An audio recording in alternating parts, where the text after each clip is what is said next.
Assalamualaikum warahmatullahi wabarakatuh.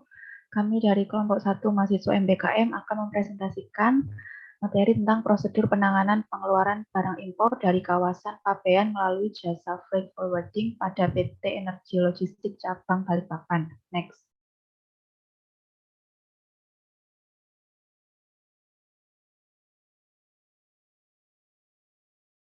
Di sini kelompok 1 terdiri dari saya, Erli Ayu dengan NIM 006, Dia Suryaning dengan NIM 022, Nabila Astalia dengan NIM 029, Mufidayanti dengan NIM 030, dan Melinda Hermianti dengan NIM 046.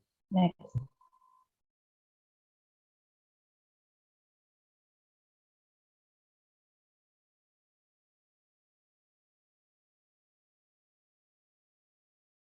PT Energi Logistik Cabang Balikpapan merupakan perusahaan yang bertujuan untuk memberikan jasa pelayanan atas seluruh kegiatan yang diperlukan bagi terlaksananya pengiriman baik secara domestik atau ekspor, pengangkutan dan penerimaan balik melalui darat, laut, atau udara. Next.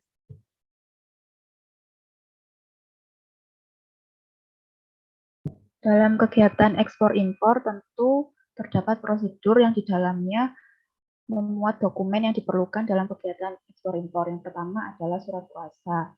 Surat kuasa diterbitkan oleh importir yang berisikan pemberian kuasa dari importir kepada EMKL untuk menyelesaikan dokumen-dokumen di pelabuhan. Yang kedua ada invoice, yaitu dokumen yang berisi jumlah harga perubahan atau barang perinci di dalamnya. Yang ketiga ada packing list, yaitu dokumen yang menerangkan tentang jenis pembungkus, jenis barang, dan lain-lain yang ada di dalam paket tersebut. Yang keempat ada bill of lading, adalah surat berharga yang berupa dokumen pengangkutan muatan di atas kapal, berfungsi sebagai tanda penerima. Yang kelima ada polis asuransi, yaitu dokumen bukti perjanjian pertanggungan atau asuransi. Dan yang terakhir ada pemberitahuan impor barang atau PIB yang merupakan dokumen pemberitahuan kepada bea dan cukai mengenai barang-barang yang diimpor. Next.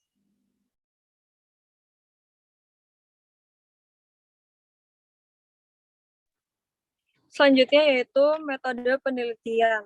Jenis desain penelitian ini merupakan penelitian lapangan secara studi kasus yang menggunakan desain deskriptif.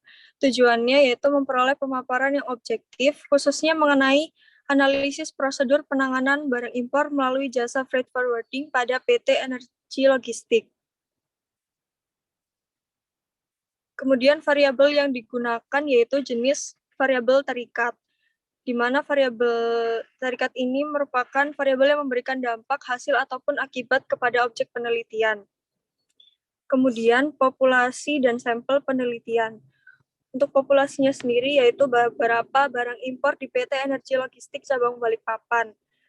Untuk sampel penelitiannya, PT Schlumberger yang memberi kuasa kepada PT Energi Logistik untuk diuruskan barang impornya. Untuk teknik pengumpulan data sendiri dengan cara observasi, wawancara, dan kegiatan pustaka serta dokumentasi. Untuk teknik analisa data yang digunakan yaitu teknik deskriptif kualitatif, di mana teknik ini adalah pengolahan data kualitatif yang telah diperoleh melalui gambaran fakta-fakta atau karakteristik yang sebenarnya.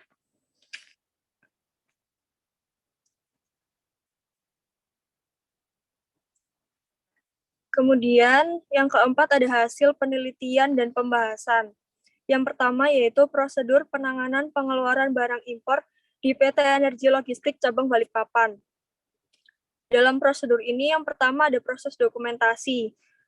PT Energi Logistik Cabang Balikpapan selaku PPJK atau pengusaha pengurusan jasa kepabeanan yang diberi hak untuk mengurus kegiatan impor oleh importer menyiapkan dan menyerahkan pemberitahuan pabean sebagai berikut. Yang pertama, PIB atau pemberitahuan impor barang.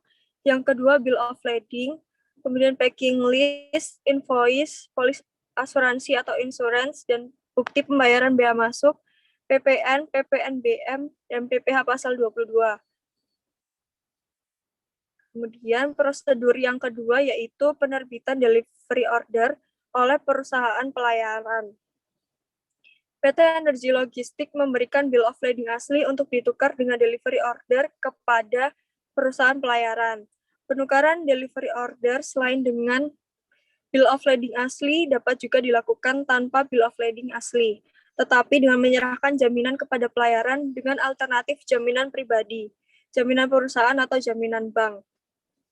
Dan yang pertama, syarat-syarat mendapat delivery order dengan menukar bill of lading asli adalah membayar THC dengan dolar, kemudian bayar dokumen fee, membayar delivery order fee, bayar washing atau cleaning container, dan membayar jaminan kontainer. Yang kedua, ada syarat-syarat penebusan delivery order tanpa bill of lading yang asli. Yang pertama yaitu ada jaminan pribadi, jaminan perusahaan, dan jaminan bank.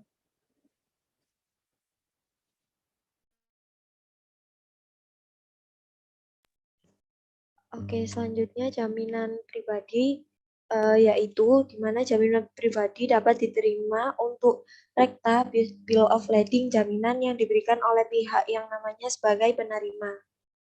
Lalu jaminan perusahaan yaitu di mana jaminan perusahaan diberikan oleh perusahaan yang namanya tercantum sebagai penerima atau dalam bentuk order of bank bill of lading tercantum sebagai notify address. Lalu jaminan bank yaitu di mana jaminan bank yang diberikan oleh bank yang namanya tercantum sebagai pihak yang akan memberikan order penyerahan barang atau disebut dengan to order of bank. Poin C yaitu penyelesaian pembayaran bea masuk dan pajak impor, di mana importir PT Energi Logistik sebagai PPJK mendatangi pihak Bank Bea Cukai atau Bank Devisa untuk menyelesaikan pembayaran bea dari impor seperti bea masuk dan pajak impor. Pedoman yang digunakan adalah jenis komoditi dan COO.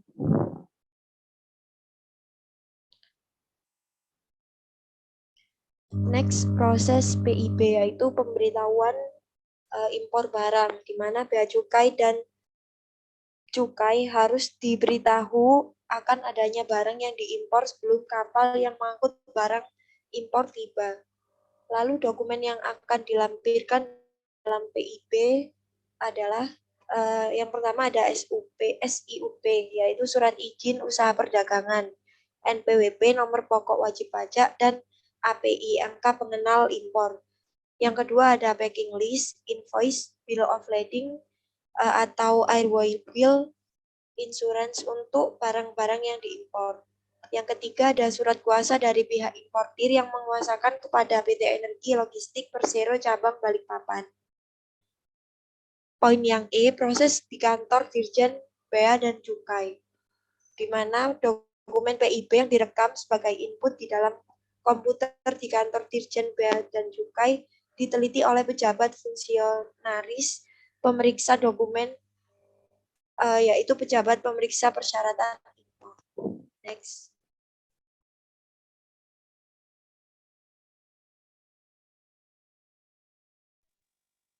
Selanjutnya yaitu proses penjaluran barang impor.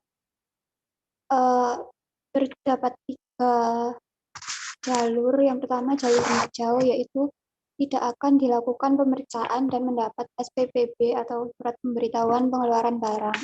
Kemudian yang kedua yaitu jalur kuning, akan dilakukan pemeriksaan dokumen saja, setelah itu akan diterbitkan SPPB. Yang ketiga yaitu jalur merah, akan dilakukan pemeriksaan fisik dan dokumen barang, dan mendapat SPP atau surat pemeriksaan barang. Pemeriksaan bisa secara random atau acak atau berdasarkan NI, nota informasi. Next.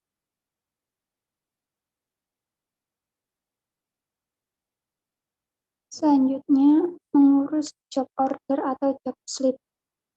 Dengan mendatangi TPKS atau bagian pelayanan impor dengan melampirkan bukti pembayaran berupa yang pertama warkat dana. Warkat dana ini dibayar sesuai barang keluar dari kapal datang tanggal sampai keluar barang tanggal. Yang kedua, kopi SPPB atau surat pemberitahuan pengeluaran barang. Yang ketiga, DO asli.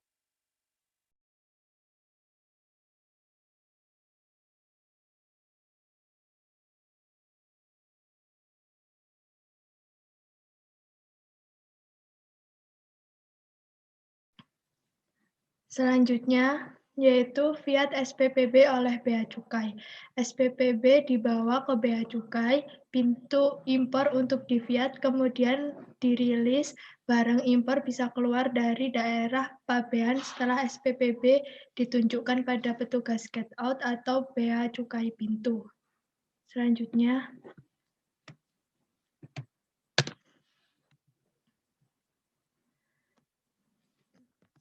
yaitu hambatan yang dihadapi oleh PT Energi Logistik dalam impor barang. Yang pertama telah diterapkannya prosedur baru dengan sistem EDI atau Electronic Data Interchange dalam PIB, yaitu terjadi salah pengisian data PIB atau barangnya tidak sesuai dengan ketentuan di negara importir dan akhirnya PIB ditolak oleh Bea Cukai. Yang kedua yaitu ketidaksesuaian barang impor dengan dokumennya. Dan yang terakhir yaitu keterlambatan supir truk.